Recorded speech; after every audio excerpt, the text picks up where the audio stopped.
Assalamu alaikum warahmatullahi wabarakatuh. Swali lako liko wazi, ndugu yetu mbora, sijui ni dada yetu, Allah akubariki. Kwamba unasema kwamba hujafahamu, hujaelewa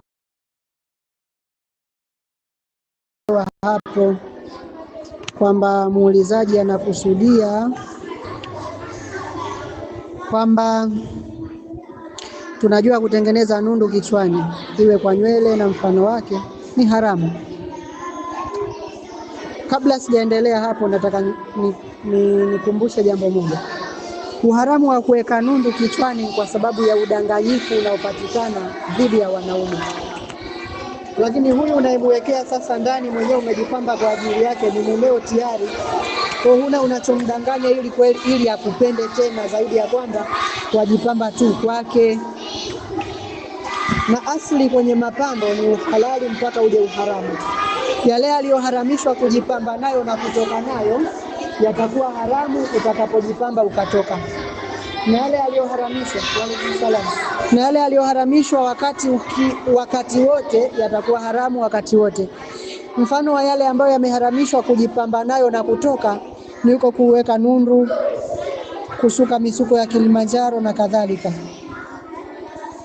Lakini kama vile pia kuvaa nguo zinazobana, nguo zinazoangaza, nguo fupi na kadhalika. Lakini yale yanayoharamishwa muda wote, haya tuliyotaja yanaharamishwa wakati wa kutoka nyumbani. Na kuna yale ambayo yameharamishwa muda wote. Ina maana haya ambayo tunasema yameharamishwa wakati wa kutoka, ina maana usipotoka hayajaharamishwa kwako maadamu uko ndani pako na mumeo huko. Hakuna mwanaume kando anayekuona.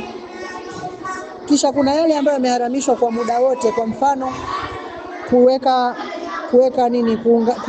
kuchonga nyusi, kuunganisha nywele na kadhalika. Haya yameharamishwa kwa muda wote.